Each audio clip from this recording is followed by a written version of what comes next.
Thanks for tuning in to your daily dose of quick real estate updates, local housing trends, and market data, plus tips, tools, and strategies to help you buy, rent, or invest with confidence.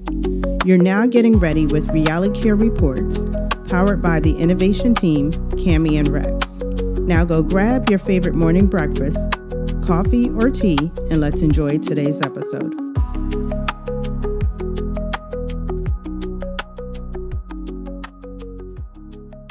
For decades, the universal symbol of buying a house was just deeply physical. Oh, absolutely. It was, that wooden yard sign planted right in the grass. Yeah, or the glossy photo of the agent on a flyer they left on your windshield. Right. Or maybe it was just you, driving around unfamiliar neighborhoods on a Sunday afternoon, just trying to get a feel for a place, hunting for those for sale signs. Because the process used to be a highly tactile experience. It really was. You were physically moving through the world to gather information, relying on billboards, open house balloons, face-to-face conversations. Just to figure out what was available. Exactly, and what you could actually afford. But when you look at how you might start that exact same journey today, the front door to your new house isn't actually made of wood or glass anymore. Not at all. It's a blinking text cursor on a blank white screen. Which is the ultimate digital threshold. Stepping through that text box is completely changing the architecture of the real estate industry. And frankly, it's altering how we establish trust in any professional field. So today we are taking a deep dive into the rapidly evolving landscape of home buying in the year 2026. Driven by a highly revealing new article and analysis from the National Association of Realtors. Exactly. And our mission today is to look way beyond just the shiny new gadgets. We want to explore how artificial intelligence is fundamentally rewiring the entire real estate journey. It's not just about the tools themselves. Right. It's how buyers are utilizing tools like ChatGPT and Gemini, but more importantly, how professionals are just scrambling to adapt to this. And what this massive shift means for the future of human expertise. Okay, let's unpack this because the data we are seeing right out of the gate is just staggering. It really is. Like, how and when are consumers actually bringing AI into this deeply personal process? Well, if we look at the latest Bank of America Homebuyer Insights report, the ones cited in the article, it shows that 1 in 5, so that is 20% of prospective buyers and current homeowners, have already turned to AI tools or chatbots for home buying research. 20%. Yeah. A fifth of the market is a massive chunk of people totally bypassing the traditional first step of calling a realtor. And that number spikes when you slice the data demographically. Oh, I bet. Yeah, we are looking at 28% of millennials and 32% of Gen Z. Wow. They're utilizing AI to support their home search or for their financial planning. It is quickly becoming the default starting line. So the Bank of America survey breaks down what they're actually asking the AI to do, right? It does, yeah. And the top 3 use cases tell a very specific story. Number 1, at 57%, is estimating affordability, calculating mortgage payments, and figuring out closing costs. The heavy math. Exactly. Number 2, at 55%, is getting general education and doing research about the home buying process itself. Right. And number 3, sitting at 52%, is researching neighborhoods, market trends, or property values. Which is interesting because those 3 categories represent what marketers and economists call the top-of-funnel phase. Wait, stop there for a second. Sure. For someone who isn't living in marketing jargon every single day, break down what top-of-funnel actually means in the context of buying a house. So think of the buying process as a literal funnel. The top is the widest part. Okay. This is the awareness and discovery phase. You don't know what you want yet. You don't know what you can afford, and you are just gathering broad information. Right, casting a wide net. Exactly. In real estate, this used to be the most frustrating phase for a consumer because the information was heavily gatekept. Oh yeah, you had to talk to a loan officer just to get a rough idea of your purchasing power. You had to ask an agent to explain what escrow means or what a contingency is. And now AI is dominating this wide informational phase because it excels at synthesizing massive amounts of complex data instantly. it is like having a 247 financial advisor and a neighborhood scout wrapped into one. And they're working for free before you ever even pick up the phone. Plus, there is no judgment from a chatbot if you ask it to explain the difference between a fixed rate and an adjustable rate mortgage for, like, the 5th time in a row. Exactly. That lack of judgment is actually a huge psychological driver for adoption here. I can imagine. The totality survey data from that same article illustrates just how embedded this behavior has become. 55% of buyers are now using generative AI tools at least on a monthly basis. That's wild. Even more telling is that 75% of buyers simply assume AI is already influencing parts of their home buying process. Whether they know it or not. Right. Whether that is the algorithm suggesting properties on Zillow or a bank generating an automated mortgage quote. They just expect the machine to be running in the background of their lives. Completely. But if AI is doing all this early heavy lifting, the math, the neighborhood scouting, the basic education, does the data show it replacing the traditional real estate agent? Wow. Like, are we looking at the end of the human realtor? What's fascinating here is the data shows the exact opposite. Right. AI is not replacing them. It is acting as the ultimate researcher and aggregator, sure, but it has not crossed the threshold into finalizing the transaction. Okay. The moment the stakes get high, consumer behavior completely shifts. Let's focus on that shift because this introduces a really complex dynamic. The article talks about this concept of the trust gap. Yes, a critical concept. Matt Brennan, who is the head of consumer lending at Bank of America, points out a crucial limitation of this technology. What did he say? He notes that while AI is a meaningful first step for gathering information, people desperately want trusted human experts by their side for high-stakes decisions. Which is backed up by the numbers. According to the data, over half of respondents stated they still prefer human real estate professionals for physical tasks. Like actually walking through and touring homes. Right. And for critical paperwork, meaning the legal and contractual guidance. But I want to push back on the efficiency of this whole trend for a second. Okay, go ahead. Because the totality survey includes a statistic that genuinely surprised me. 44% of buyers say they are willing to pay more for a human professional just to verify the information generated by the AI tools. Yeah, that is a big one. Wait, so buyers are using AI for convenience, but they trust it so little, they will literally pay a premium for a human to double-check the machine's work. Basically, yes. Are we just creating a bizarre new job market for, like, human AI fact-checkers? I mean, it sounds incredibly counterintuitive on the surface. Why use a tool if you are just going to pay someone to verify it? Exactly. But this aligns perfectly with how human beings process risk. Information and data are only valuable when they can be applied safely. Safely. Think about it. When you are dealing with a 30-year fixed mortgage or a legally binding contract on a $500,000 piece of property, Huge financial commitments. the risk of a hallucination or an error from a chatbot is not just a minor inconvenience like getting a bad movie recommendation. It could financially devastate you. So the human isn't just a guide. The human is a liability shield. That is a great way to put it. I keep thinking about how law firms are using AI right now.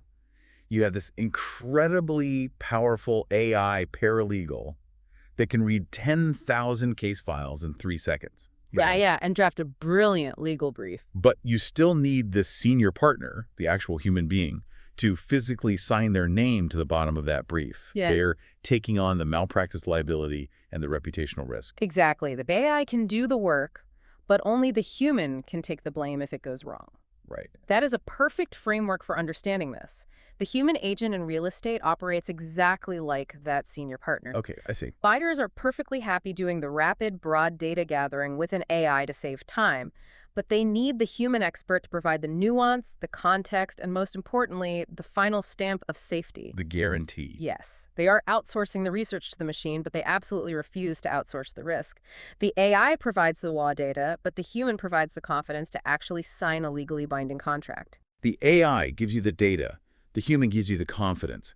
That makes so much sense from a psychological standpoint. It really does. But structurally, I feel like this creates a massive logistical problem. Oh, massive. If a buyer is starting their journey entirely inside a conversational AI, but they still desperately need to hire a human for the finish line, well, how are they actually finding those humans? That is the big question. It sounds like we have a huge disconnect brewing between where the buyers are searching and where the agents are advertising. That disconnect is arguably the most urgent crisis facing professional services right now, and not just in real estate, but across the board. The article calls this the ghost town in AI search. Yeah, that phrasing is so accurate. There is a really jarring piece of data from a 2026 analysis by an AI search firm called FlyDragon They found that more than 60% of buyer-side real estate searches now begin through AI interfaces rather than traditional search engines. 60%. Right. Yet fewer than 10% of agents actually appear in AI-generated responses when consumers ask location-based questions about real estate professionals. Let those numbers sink in for a minute. The vast majority of consumers are typing a prompt into an AI asking, who is the best luxury agent in my zip code? Yeah. And 90% of the professionals operating in that zip code are completely invisible to the machine trying to answer the question. It's like an agent hosting the most lavish open house in the city, putting out champagne and catered food, but they completely forgot to put their name or the address on the invitations. Pretty much. They're practically ghosts in the machine. Why are the agents failing to show up? Well, if we connect this to the bigger picture, this is about a fundamental shift in the very architecture of the internet and how information is retrieved. How so? For 20 years, professionals built their entire digital presence around SEO, search engine optimization. The whole goal was to rank on a traditional search engine like Google. Right. You stuffed your website with keywords, you hustled for backlinks. You optimized your site speed, all in the hopes of showing up as a blue link on a page of search results. But platforms like ChatGPT, Claude, Perplexity, and Gemini, they simply do not operate like traditional search engines. Hold on. Before we talk about how professionals are supposed to optimize for this new world, explain to me how an answer engine actually decides who is trustworthy in the first place. Sure. Like, how does a large language model crawl the web differently than the Google search we all grew up with? Traditional search engines are essentially massive filing cabinets. Okay. When you type in Denver real estate agent, the search engine looks through its files for websites that contain those exact keywords, ranks them based on how many other sites link to them, and hands you a list of files to read yourself. You do the reading, you do the synthesizing. Exactly. But an answer engine, driven by a large language model, does not hand you a list of links. It reads the links for you, synthesizes the information, and generates a conversational answer. Wow. It doesn't rely on simple keyword matching. It relies on semantic relationships and context windows. It looks across the entire web for patterns of credibility. What does that look like in practice? Well, it might pull a quote from a YouTube transcript you posted 3 years ago, cross-reference it with a review on Yelp, combine that with a professional bio on LinkedIn, and use all of that fragmented data to build a narrative about who you are. That is incredibly complex. It is. The industry is calling this shift GEO Generative Engine Optimization, or AEO Answer Engine Optimization. So if your digital presence is just a static website with a bunch of SEO keywords like Best Realtor Denver, the AI has no narrative to synthesize. It has no context at all. And if an AI cannot synthesize who you are, what your specific expertise is, and why you are reputable from scattered data across the web, it will simply omit you from its generated response. You just vanish. You cease to exist in the consumer's consideration phase. You are a ghost. So moving from the theoretical problem of being a ghost to the practical reality of how to survive this, the article gives us a concrete, high-stakes example of someone who actually cracked this code. Yes, a great example. Let's look at the $1 million synthesis. Yeah. The article profiles Rick Jansen, a luxury real estate professional with Compass out in Denver. His experience is just the ultimate case study for why answer engine optimization is so critical right now. A prospective seller was looking for an agent in Denver, and instead of Googling, they did their search through Google's Gemini AI. Right. And Gemini didn't just spit out Jansen's name and a link to his homepage. The AI actively synthesized his entire digital footprint into a cohesive pitch. It did the work for him. It pulled together his credentials, analyzed the text of his video content, verified his professional background, and packaged it all into a highly persuasive custom recommendation tailored specifically to what that seller was asking for. It effectively delivered a comprehensive listing presentation on behalf of the agent before the agent even knew the client existed. That's amazing. The AI established a deep layer of trust prematurely. Which leads to what might be the greatest quote any professional could ever hope to hear from a prospect. Oh, I love this part. When Jansen finally got on the phone with the client told him, "Don't worry about selling me, you already got the job." Incredible. That single AI-generated synthesis resulted in a $1.7 million listing for him. And that demonstrates the raw power of AEO. It goes far beyond mere visibility. It is about pre-verified credibility. Jansen definitely recognized the magnitude of what had just happened.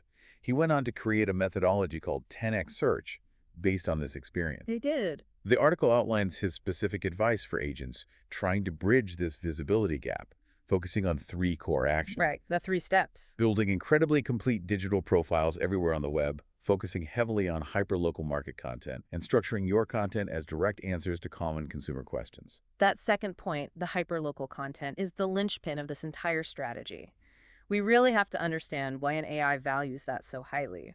Break that down. Why does an AI care if an agent is posting about this specific property taxes in a 3-block radius of a specific neighborhood? Because of how these models are actually trained.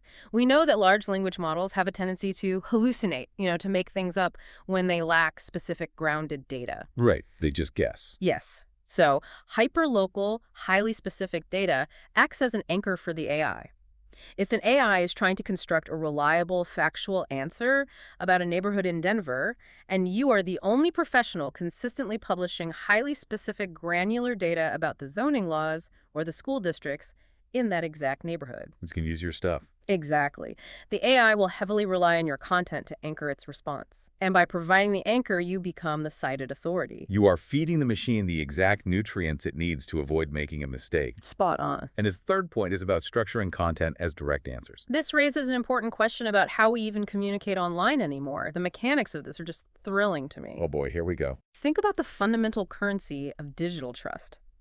For a decade, it was about having the highest quantity of 5-star reviews or a visually stunning website homepage. Now, trust is dictated by how well your digital presence can hold a conversation with an algorithm. That is a wild concept. When Jansen talks about structuring content as direct answers, he means you must literally phrase your online materials to match the conversational prompts that a human would type into Claude or Perplexity.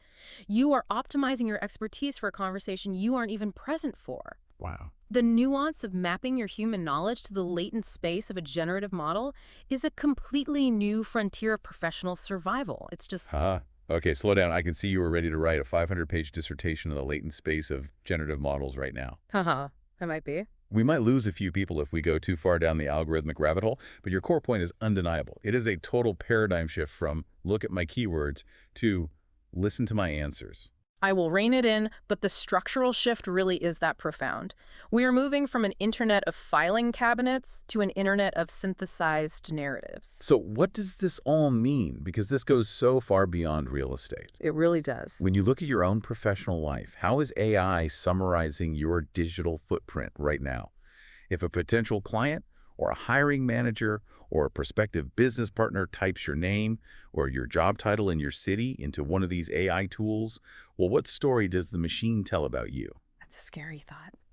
Are you presented as the trusted, pre-verified expert, or are you entirely absent from the narrative? Performing a digital audit of your own presence through the lens of an answer engine is something every professional needs to be doing immediately. We have covered a massive amount of ground today on this deep dive. We started by looking at how AI has rapidly become the new digital co-pilot for buyers, completely taking over those early wide funnel stages of research and education. We saw how millennials and Gen Z are leading the charge, using chatbots to do the heavy mathematical lifting and basic neighborhood scouting. But we also uncovered the trust gap. Right. The widespread adoption of AI for research has not erased the need for human professionals. In high-stakes financial decisions, human expertise and the psychological safety of human verification remain the ultimate premium. And consumers will outsource the math, but they demand a human to hold the liability. Precisely. Yet to actually be the human that gets hired for that premium role, you have to navigate this completely new, invisible terrain.